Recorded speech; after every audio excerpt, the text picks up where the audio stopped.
So my name is Aaron, and I am both an attorney and kind of an internet technology nerd, and I do coding and programming as well as the law stuff, and it's a wonderful mix.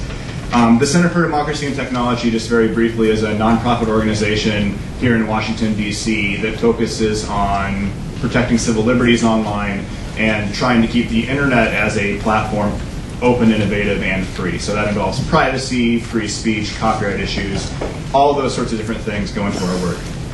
The topic of the panel today is information technology, entrepreneurship, jobs, and I'm going to speak specifically to privacy. The reason that privacy is an especially important component when we're talking about information technology and the internet is that the internet, which I think we've all acknowledged is almost a cliche now, that the internet is a great engine for economic growth and jobs and opportunity, the internet relies entirely on trust.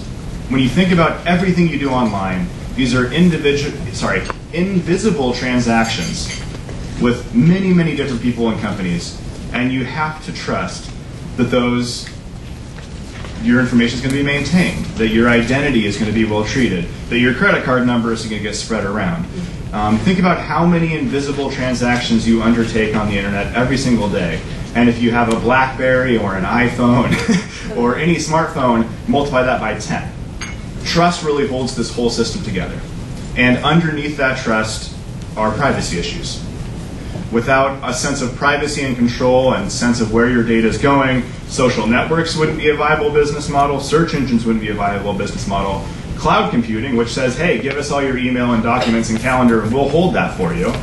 If you don't trust that, that's not going to be a viable business model. So that's why privacy is an important issue here.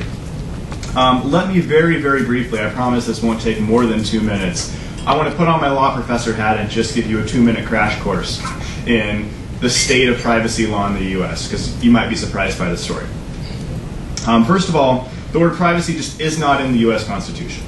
That shocked me when I was a college student. It's not there. But we do read the Fourth Amendment, which protects us against search and seizures. We read the First Amendment, which protects us against freedom of speech. We read the Ninth Amendment, which says, hey, by the way, all these rights we haven't said aren't foreclosed upon. And between all these amendments, we find a right to privacy and the value to be left alone and respected and have control over who we are and how our information is used. But there's no specific word in the Constitution. There are certain torts in law, like intrusion, false likeness, appropriation, so you can sue people if they mistreat your identity. That legacy is there. But even that's a little bit unclear. But I think the issue is best summarized. My favorite privacy case is called California v. Greenwood. And this was a Supreme Court case, and Greenwood was under investigation for selling drugs in his home. And the private investigator asked the trash collector, why don't you go through Greenwood's trash when he leaves it out on the curb? See if we can find anything there that'll help move this case forward. So the trash collector did that, and they found some rather compelling evidence, and this went up to the Supreme Court, and the question was, is rooting through this guy's trash a violation of his privacy? And the court said, no, this guy has no reasonable expectation in the privacy of his trash. And I quote the court here saying, it is common knowledge that plastic garbage bags left on or at the side of a public street are readily accessible to animals, children, scavengers, snoops, and other members of the public. So you may be surprised to know that most of your online data, the data that you leave as you browse the web, as you're tracked from website to website for advertising purposes, has about the legal status of trash you leave on the street today. Now, there are some exceptions to that, but that's the baseline assumption I want you to go from. And most people will be surprised by that. Most people think, well, there have to be laws for this. There have to be protections for this. There are some. We've enacted various patchwork laws in the United States that protect things like, credit consumer data, credit agency data. Your video rental records are protected by a specific statute. Certain educational records are protected by a particular statute. But the big picture is kind of this ragged patchwork quilt with little pieces here and here and here and here that are covered. In an internet era where you're exchanging all the data we already talked about, that leaves a lot of holes and a lot of uncertainty. The Federal Trade Commission is a federal agency that polices, among other things, unfair and deceptive trade practices. The Federal Trade Commission is kind of the primary online privacy regulator today. And their jurisdiction is, just as I said, unfair or deceptive trade practices, which is a very broad, unclear category.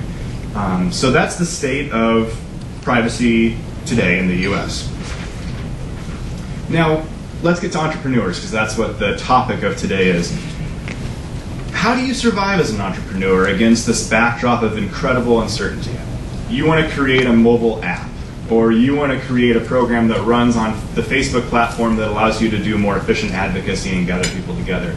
How in the world are you supposed to cope with 20 federal statutes, make sure you're not doing something unfair or deceptive, and respecting your customers so your business can grow? It seems like an insurmountable problem, but it's not.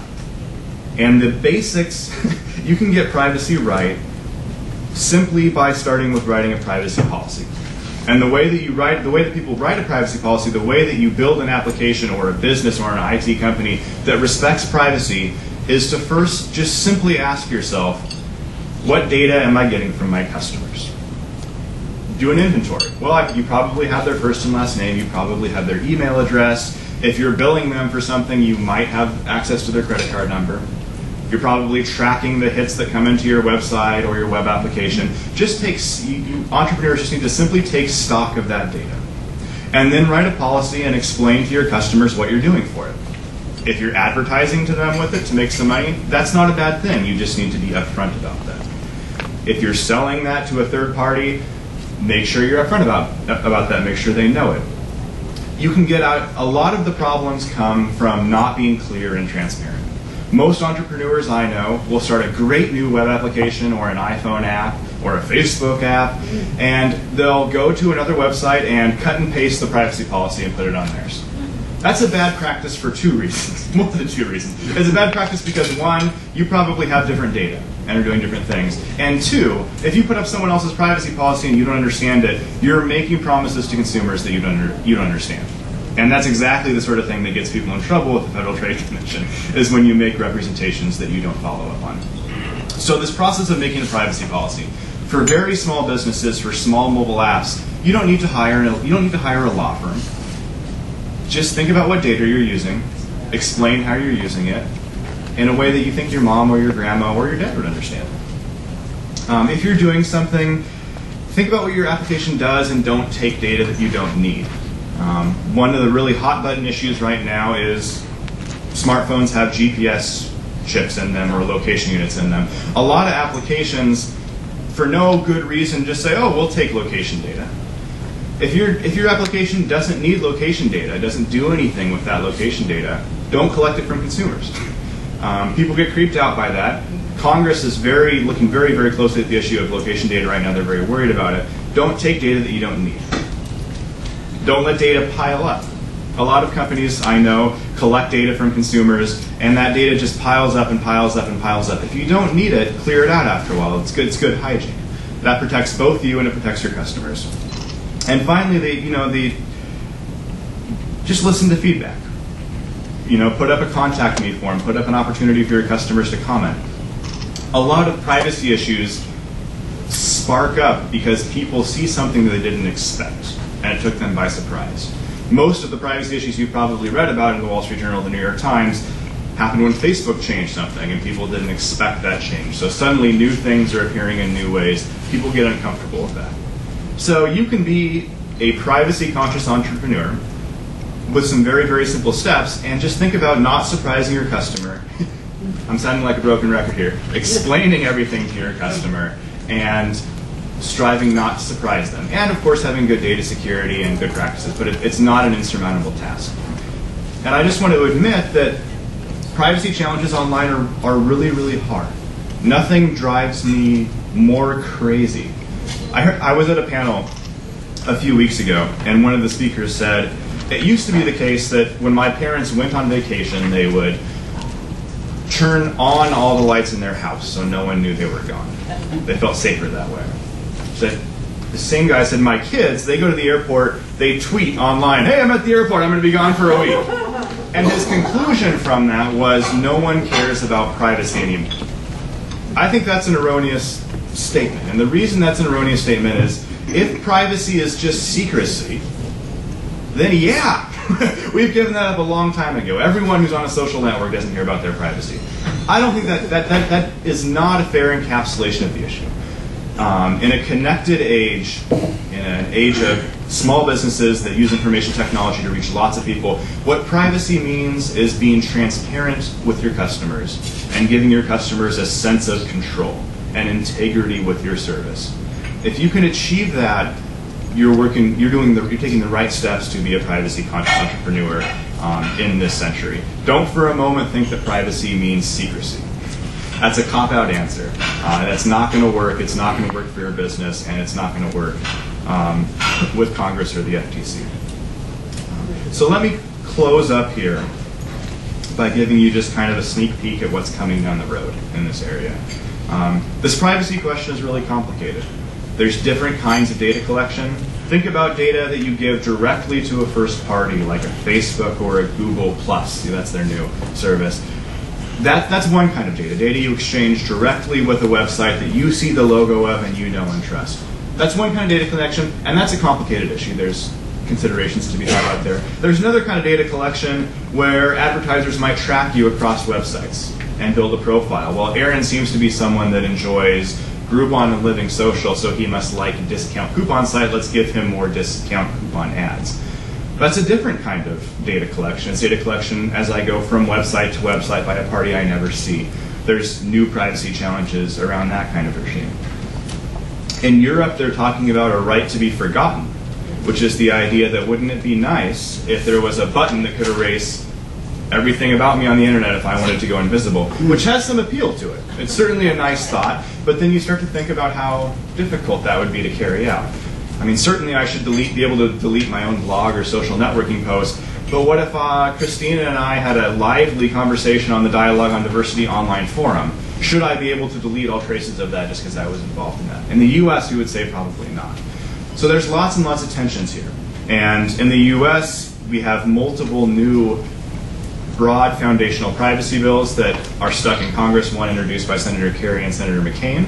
I don't know if we're going to see that go any farther, given Congress is busy with other things at the moment.